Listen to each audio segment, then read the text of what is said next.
செல்வ வளம் கொன்றாமல், அதாவது சொல்லுவாங்க குறையாத செல்வம் அப்படின்னு ஒரு ஆசீர்வதிப்பாங்க பார்த்தீங்களா, அந்த ஆசீர்வாதம் அப்படிங்கிறது தான் இன்றைக்கி விளக்கமாக சொல்ல போகிறோம். ஏதோ ஒரு விஷயத்தில் நமக்கு தடங்கல்கள் ஏற்பட்டுக்கிட்டே இருக்கும், இல்லைன்னா காரிய சக்தி கம்மியாக இருக்கும், குண்டை இருக்கும். ஸோ அப்போது இந்த ஒரு விஷயத்தில் நம்ம எப்படி வெளியிலேருந்து தப்பிக்கிறது? நிறைய மூலிகைகள் இருக்குது. வீட்டில் அம்ச கலசமாக இருக்கக்கூடிய விளக்கு தான் இந்த விளக்கு. ஃபினான்ஷியல் அப்படிங்கிறது பார்த்திங்கன்னா, இது நார்மலாகவே எல்லா வகையான அம்சத்தையும் கொடுத்துரும். நம்ம விளக்கேற்றும் பொழுது என் பொருளாதாரம் மேம்பட வேண்டும். அந்த விளக்கை ஏற்றிட்டு எல்லாரும் முக்கியமாக ஆவோகனம் செய்ய வேண்டும். ஆவோகனம்னா என்ன?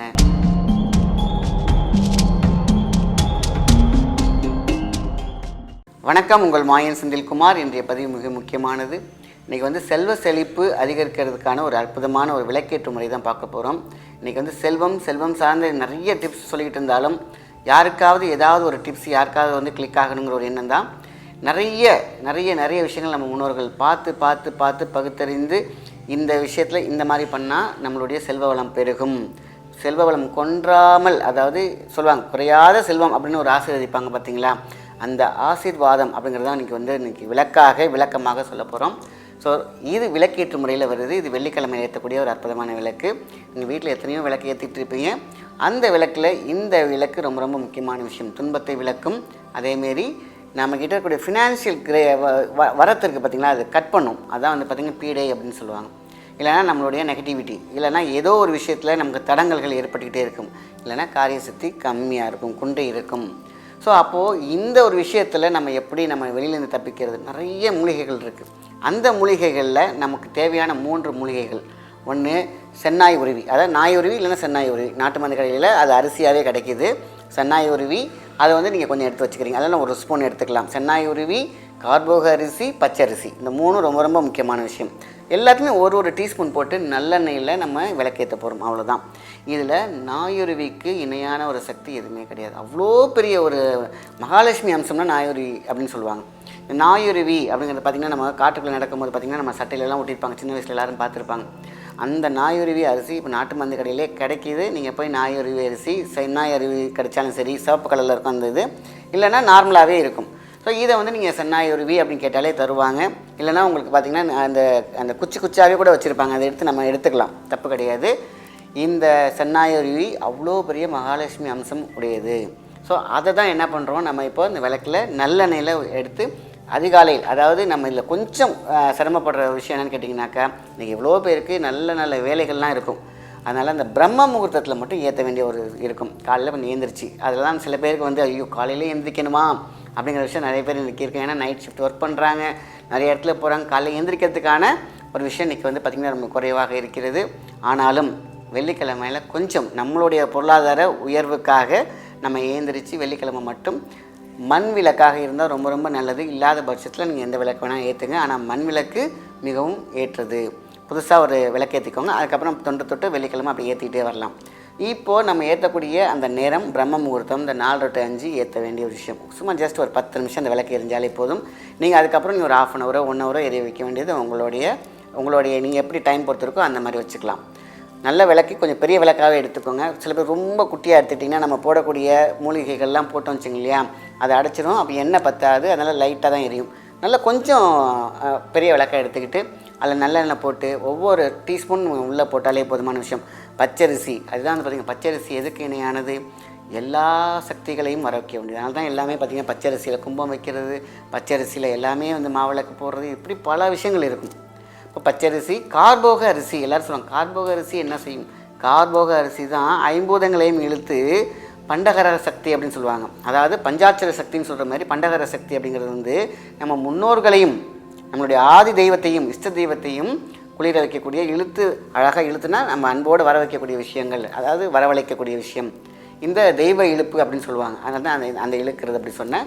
தெய்வ இழுப்பு வீட்டில் எப்பொழுதுமே இருக்கும். அதான் சொல்லுவாங்க, எப்பேற்பட்ட இழுக்காக இருந்தாலும் அழுக்காக இருந்தாலும் தெய்வ இழுப்பு இருந்தால் சரியாகும் அப்படின்னு சொல்லுவாங்க.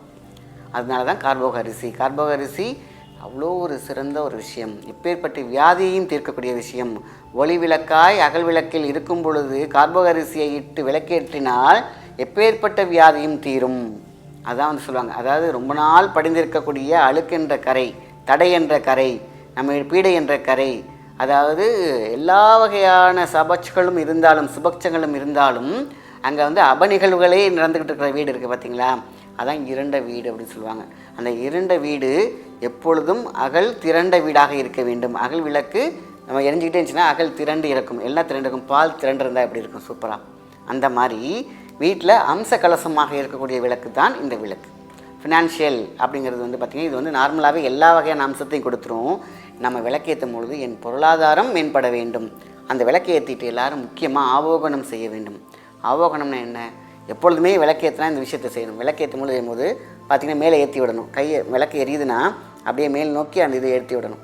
அப்படியே இதுதான் முக்கியம். அதேமாரி நீங்கள் ஒவ்வொரு வாட்டி ஏற்றும் பொழுது இதை செய்யணும். முக்கியமாக டெய்லி ஏற்றும் பொழுது ஆவோகனம் செய்ய வேண்டும். இப்படி செய்யும் பொழுதே என் பொருளாதாரம் உயர வேண்டும், என் வாழ்க்கை உயர வேண்டும், என்னென்னலாம் பிஸ்னஸ் வச்சுருக்கீங்களா அதில் வந்து பிஸ்னஸ் என்ன உயர வேண்டும் அப்படின்னு அப்படியே மேல் நோக்கி இழுத்து விட வேண்டும். இதை மட்டும் செய்ய தவிரக்கூடாது. ஸோ இந்த விளக்கு எரிஞ்சிக்கிட்டே வருது இல்லையா, இது வந்து பார்த்திங்கன்னா இந்த ஒரு தடவை போடுறது மட்டும்தான். பச்சரிசி, கார்போகரிசி, சென்னாய் உருவி, நாய் உருவி அதை நம்ம எடுத்து கால்படாத இடத்துல தூக்கி போட்டுட்டு அந்த புது எண்ணெயை தான் நெக்ஸ்ட்டு போடணும். இதான் முக்கியம். இந்த எண்ணெயை கூட நீங்கள் பின்ன கொல்லை பக்கமோ எங்கேயோ பொறுமையாக இடத்துல ஒரு மரச்செடிகள்கிட்ட ஊற்றிடலாம், ஒன்றும் பிரச்சனை கிடையாது. ஆனால் ஒரு சாக்கடையிலையோ இல்லை வந்து பார்த்திங்கன்னா ஒரு குப்பை தொட்டியில் ஊற்றிடக்கூடாது. ஏதாவது ஒரு மரத்துக்கு கீழே இல்லைன்னா கால்படாத இடத்துல ஊற்றிட்டாலே போதுமான விஷயம்தான். சரிங்களா? இதுதான் முக்கியமான விஷயம். இதை மட்டும் செஞ்சுக்கிட்டே வாங்க. படிப்படியாக உங்களுடைய பொருளாதாரம் உயர்வதை கண்கூடாக பார்க்க முடியும். பீடைகள் விலகி நம்மளுடைய முன்னேற்றத்திற்கு எப்படிப்பட்ட ஒரு வெளிச்சம் தேவை, அதாவது மேல் நோக்கிய ஒரு வெளிச்சம், சித்தர்களுடைய கைப்பிடித்து போகக்கூடிய ஒரு சந்தர்ப்பமும் இதில் கிடைக்கும். அதனால் இது மூலிகைகளுடைய விளக்கு. எத்தனையோ மூலிகைகள் இருக்குது. அதில் இது பணத்திற்கான, பொருளாதாரத்திற்கான, ஃபினான்ஷியல் மேம்பாட்டிற்காக உள்ள ஒரு மிகப்பெரிய ஒரு விளக்கு. அது மட்டும் இல்லை, உங்களுடைய தரம், உங்களுடைய வாழ்க்கை, உங்களுடைய இஷ்டம், என்னென்னலாம் ஆசைப்பட்டீங்களோ அத்தனையுமே ஒரு உயர்வுகோலாக வெற்றிகரமாக இது அமைந்தே தீரும். பிரம்ம முகூர்த்தத்தில் ஏற்றணும், அவ்வளோதான். கொஞ்சம் காலையில் எழுந்திரிச்சு வெள்ளிக்கிழமை குளிச்சுட்டு நம்ம அழகாக நம்மளுடைய வாழ்க்கைக்காக இந்த வெள்ளிக்கிழமையில் இந்த விளக்கை ஏற்றினால் கண்டிப்பாக உங்களுக்கு முன்னேற்றம் ஏற்படும். இதுதான் தொன்று தொட்டு நம்ம முன்னோர்கள் ஏற்றிய ஒரு ரகசிய விளக்காகும். இது அந்த நேரத்தில் எரியும் பொழுது பக்கத்துலேயே நீங்கள் தியானம் பண்ணாலும் ஓகே தான், அந்த விளக்கையே பார்த்து விளக்கோடு பேசினாலும் ஓகே தான். ஏன்னா ஒரு 10 நிமிஷமோ ½ அன் ஹவரோ அந்த விளக்கை பாருங்கள். அந்த மூலிகையை பற்றி எரியும் பொழுது அது ஒரு வித்தியாசம் இருக்கும். அங்கே தெய்வம் இருக்கும், தெய்வீகம் இருக்கும், அந்த இடத்துல ஒரு ஃப்ரீக்வன்சி இருக்கும். நமக்கும் நம்மளுடைய விளக்குக்கும் அந்த அகல் விளக்குக்கும் ஒரு இணையான ஒரு தொடர்பு இருக்கும். அது உங்களுடைய ஆசைகளை கண்டிப்பாக நிறைவேற்றும். நிறைய ஒரு கூற்று இருக்குது. எல்லாரும் தூங்கிக்கிட்டு இருக்க நேரத்தில் நம்ம ஒரு விளக்கை ஏற்றலாமா அப்படின்னு ஒரு கேள்வி இருக்குது. கண்டிப்பாக நவகிரகம் தூங்குமா? தூங்காது. நவகிரகம் தூங்குனுச்சுன்னா எல்லாமே முடிஞ்சு போச்சு. பஞ்சபூதம் தூங்குமா? தூங்காது. அவங்களாம் வந்து ரொம்ப ஸ்பீடாக இருக்கக்கூடிய நேரம் அந்த பிரம்ம முகூர்த்தம். எல்லா கிரகங்களும் ஒன்றாய் குவியும் நேரம், பஞ்சபூதங்கள் ஒன்றாய் இணையும் நேரம் தான் பிரம்ம முகூர்த்தம். அதனால் மக்கள் தூங்குறதை பற்றி முக்கியம் கிடையாது. கிரகங்கள் என்றைக்குமே முழிச்சிருக்கும். அதுவும் அதீத சக்தியாக எக்ஸ்ட்ரீம் பவர் பாயிண்ட்டாக இருக்கக்கூடிய நேரம் தான் அந்த நேரம். கண்டிப்பாக ஏற்றலாம். இந்த நேரத்தில் ஏற்ற சொல்லி உழைச்சவடையிலும் இருக்குது. இப்படி ஏற்றுனீங்கன்னா கண்டிப்பாக உங்கள்கிட்ட ஒரு மறுவாழ்வு இருந்து கொண்டே இருக்கும். இது ரொம்ப ரொம்ப முக்கியமான பதிவு. எல்லாத்தையும் ஷேர் பண்ணுங்கள். நன்றி, வணக்கம்.